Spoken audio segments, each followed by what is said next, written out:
Assalamu alaykum va rahmatullohi va barakatuh. Biz bugun qonaqda tarixchi Tagirov Indus Rizaqulunda. Assalamu alaykum Indus Va Rizakovich. alaykum assalom.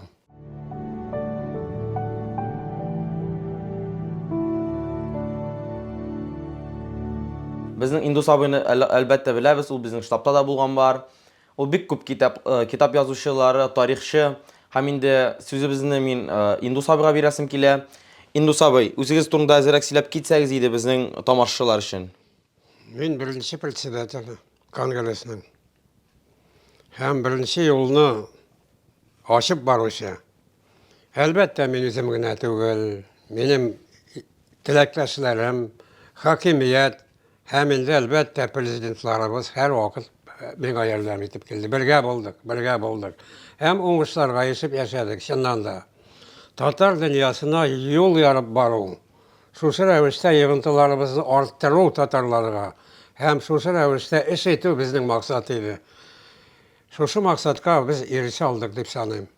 Siz özünüzün xalqınızı yarattınız. Bizning xalqımız büyük xalq. Zor hem boy tarixli xalq. Mınday xalq ul bik sirək.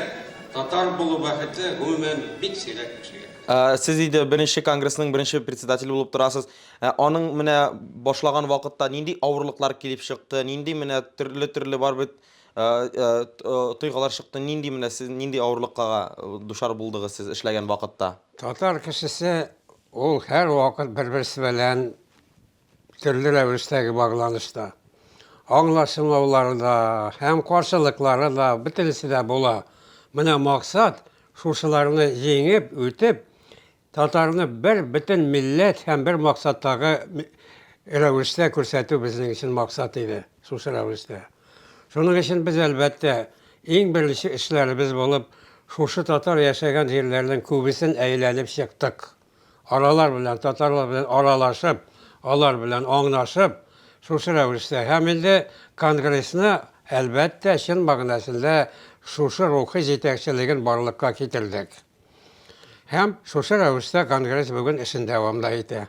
Indus abi siz bit indi күп kitap авторлары, бик күптәге milli temalarga, бит siyasi temalarga, менә ул китапларны язу сезгә авыр булдымы, җиңел булдымы? Ул китапларны язган вакытта сез нинди йомтыларга ясап, нинди әйберләргә, фикерләргә, нинди тарихи шыганакларга таянып ясадыгыз, яздыгыз ул китапларны? Мен şuşu istel ardında. Менә şuşunda менә. Kübisi men менә şuşunda. Hem işlegen işlerimin hem kitapların da kübisi şuşunda. Hem bana men nedir ayırım maksat deyip sanamayım. Bu bizning şuşu işçenligimiz devamı. Kişi işlegenimiz menə bunda.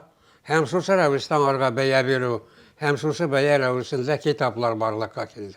Türlü rəvişdəki. Hem indi elbette ötkəngə isteliklər də şulayıq barlıqqa keldi. İsteliklər alar elbette her vakit gerek. Ben alarını Tatar dilinde de yazdım, Rus dilinde de yazdım. Alar kitap bulup çıktılar varsa da. Hem alar okulalar da bugün de.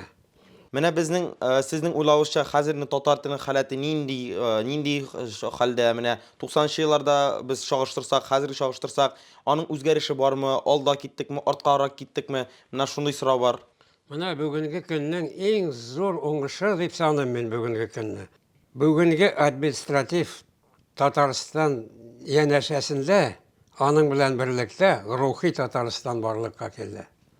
Nerse degen söz ol?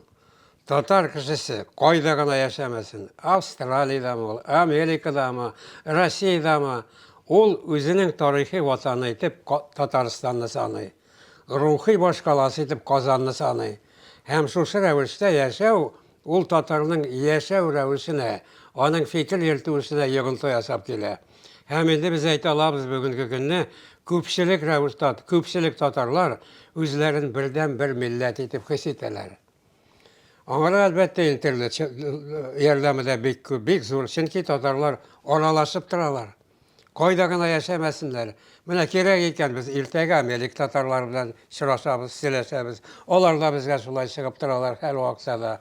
Hem buna şuşu rəvişdəki bizning elbette birdemligimiz barlıqqa keldi. Tatarlar bugünkü günde neşikine olmasın özlerin bir millet deyip his eterler. Tataristan'ın da değil, ruhi Tataristan. Hem şunu aytırga kerak. Mana şuшы iki Tataristan, iki dep aytam men аны şamalığın ravishda, çünki ol birdem Tataristan ol. Çünki Tatar halkı bir, bütün, bölünmez millet.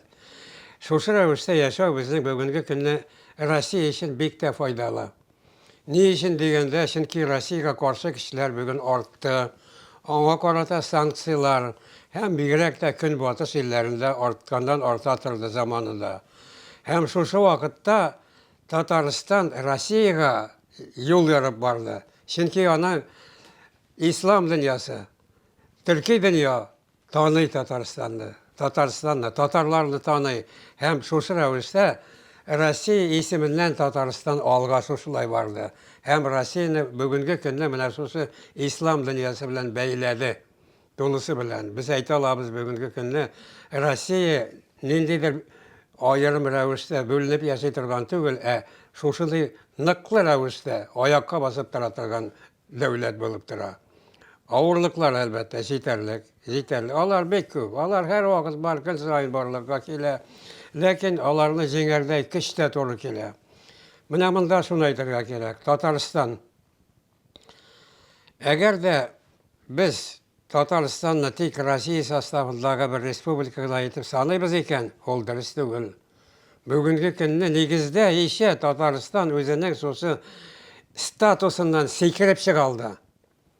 Sekirip çıkıp dünya meydanına özünün subyekti ekenini ko'rsata aldı. Rossiya isminden bek zor işler alıp baraldı. Hem alıp barada bugungi kunda.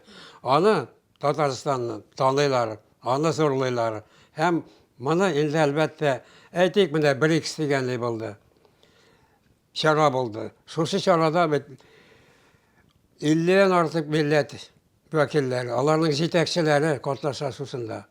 Hem onlar Tataristan'ı şuşı ravishda, Çin mağdasında, şuşı günlerde dünya başkalası ravishinde görsat aldılar Tataristan'ı. Bu indi elbette Tataristan özünün mana şuşı neyinden sekirip çıkkan bugungi kunda. Lakin şoluk vakitte Rossiyada kalgan maxsus ravishdagi respublika ekanligini ko'rsata aldı.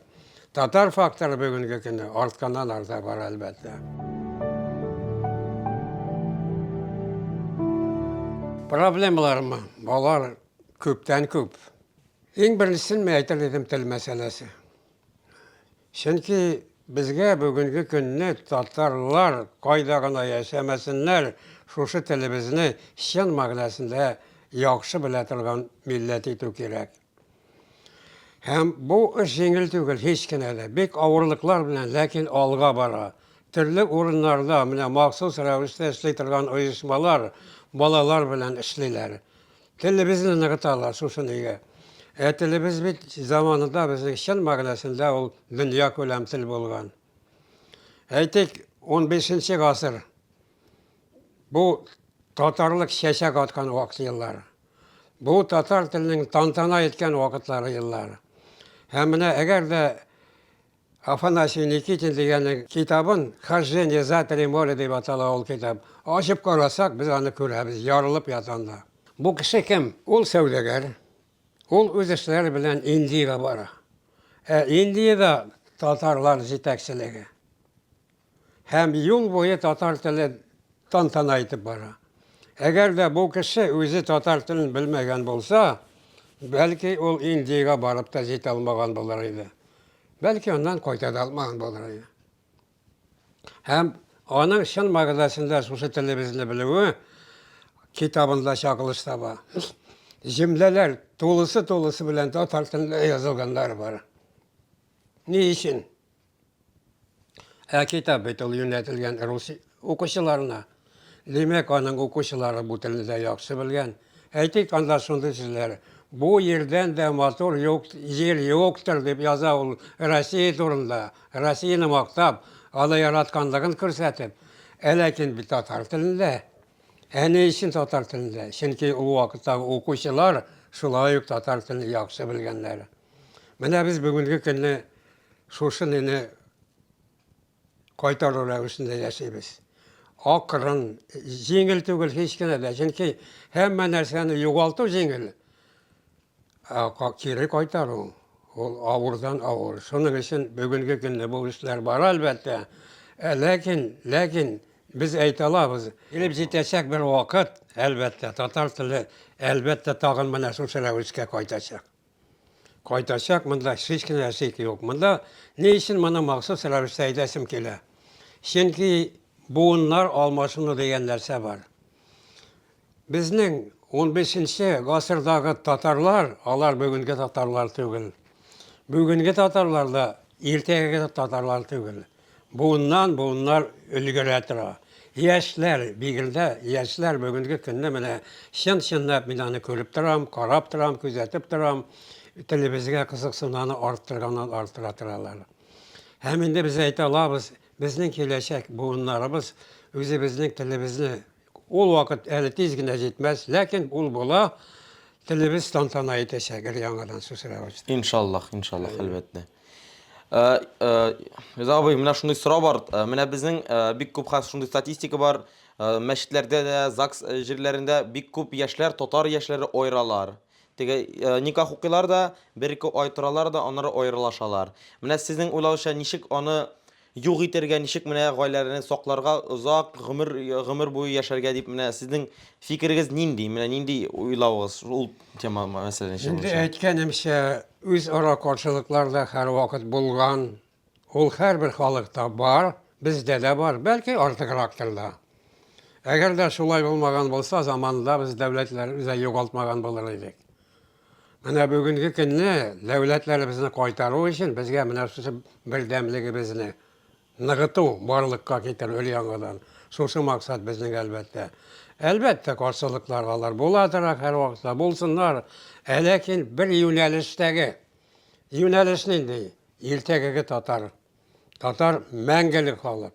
Һәм мәңгелек кенә түгел, дөньяга үзенең йогынтысын арттырып яши торган халык. Һәм әйтергә кирәк Россия өчен. Россияны саклауның төп кешеләренең берсе бүгенге көнне татарлар. Татарлар, әгәр дә шушы рәвештә татарлар эшләмәсә, яшәмәсә, Россиягә бик авыр булган булыр иде. Бүгенге көнне татарлар Россияны ныгыту юлында. Без Россиянең таркалуын һич кенә теләмибез. Ни өчен? Чөнки татарларның күбесе Россиядә яши. Чөнки әгәр дә без шушыны саклап кала алмыйбыз икән, үзебезгә каршы булып чыгабыз. Үзебезгә каршы булмау өчен безгә Россияны да ныгыту, ләкин Россиянең чын мәгънәсендә федератив дәүләт булуын без тормышка ашырга тиешбез. Әлбәттә. Һәм 90-нчы елларда сез бик күп төрле милләт темалар, политика темаларда эшләгән кеше бит инде. Менә сез һаман сөйләшәсезме, связь тотасызмы теге без 90-нчы елларда булган кешеләр? Алар белән сез аралашасызмы хәзер менә? Алар белән аралашып торасызмы, юкмы менә шундый сорау? Менә шуны әйтергә кирәк. Удмуртлар, Чирмешләр, Чуашлар, алар һәр вакыт татар йогынтысында булган. Әгәр дә татар йогынтысы булмаган булса, алар да инде күптән юкка чыккан булалар иде. Юкка гына бит менә Казанның соңгы сакчылары булып, шул халыкларның вәкилләре дә була. Чирмешләр иң соңгы ныклап Татарстанны яклап чыгучы халык була. Һәм шушы рәвештә яшәүне алар менә 22-нче елда җыелып, мары яшьләре җыелып әйттеләр, без кичәк Татарстанны якладык, татарны. Бүген дә без шушы юлда дип әйтәләр. Һәм шушы рәвештә яшәү чыннан да бар. Татар тирәсендә башка милләтләр дә бер рәвештә, бер бердәмлектә һәм бер максат белән яши. Яшәсеннәр, гомумән халыклар дуслыгы беренче урында булырга тиеш һәр вакытта да. Татарның һәр вакыт яшәеше шушы рәвештә булган, шушы рәвештә. Россиягә, русларга һәр вакыт уңай шартлар тудырып килгән үзенең иң көчле вакытларында да. Һәм заманында İslamga tel tidirge yaramağın. Tel tidirgesen günah, zor günah edip sanalgan. Şursun idi. O Kazan Tatarları şursu rəvişdən idi. Mındaki Ruslar şursu rəvişdə kabul ederlerdi. Менә шуның өчен татарлар һәр вакытта алар халыклар дуслыгы, dinlərimizin аралашып яшәүнең дуслыгы һәм гомумән илләрнең, җирләрнең бөтенлеге, берлеге hem eminligi her vakit maksat rəvisində bulun, maksat etip koyan halk bizning tatarlarımız şusu rəvisdə yaşıyor, hem hiç şeklenmeyip yaşayacakta. Endi so'nggi so'rovni beraman endi sizning bizning yosh bugunga, bizning yoshlarga sizning nima tilak bor edi? Mana g'oila masalasi bo'yicha, til masalasi bo'yicha, mana nima deysiz? Ularga o'zingizning fikrlari nima deysiz ayta olasizmi ekan? Yoshlar bizning alar kelajagimiz. Ul Tataristanning, Tatarning kelajagi. Alar endi millatimiz shunday bo'la. Shuning uchun tatarligimiz niqlab o'rnashtirga tegish bugungi yoshlarga. Alar birdam ravishda biz ota-onalarından qolgan, bizning yashayishimizni o'zlarini ketib qabul etib, ananığı tabarga tegishlar. Hem o'zlaridan so'nggi bugunlarga shu ravishda beratilga tegishlar. Bizning shu yashayishimiz bugundan bugunga ko'chatira. Hem shu ravishda yashaykan, demak Tatar мәңгелек bitmez xalq bo'la. Amin. Şolay gana bo'lsin endi. Amin. Siz unutmagız, mana shu Tatar tili bu Türkiye dunyoga yo'llama. Shu tilni bilgan ravishda tilasa qaysi Türkiye davlatga borib, andagi xalq bilan silasha olacaksınız. Zamanında men Kırgız qurultayında çıkış yasagan vaqtında öz tilimde söyledim. Hem prezidentlarına sagat tapşırgan vaqtında, bölek sagat tapşırgan vaqtında aytdim. Mana bu sagat altın. Bu sagatga su o'tmay, bu sagat o'tda yanmay. Bizning do'stligimizda, Türkiye dunyodagi xalqlarning do'stligi da shu ravishda bo'lsin. O o'tda da yanmasın, suda da batmasın. Şunu anlap, motor etib, birleş yaşayız. Esenlikle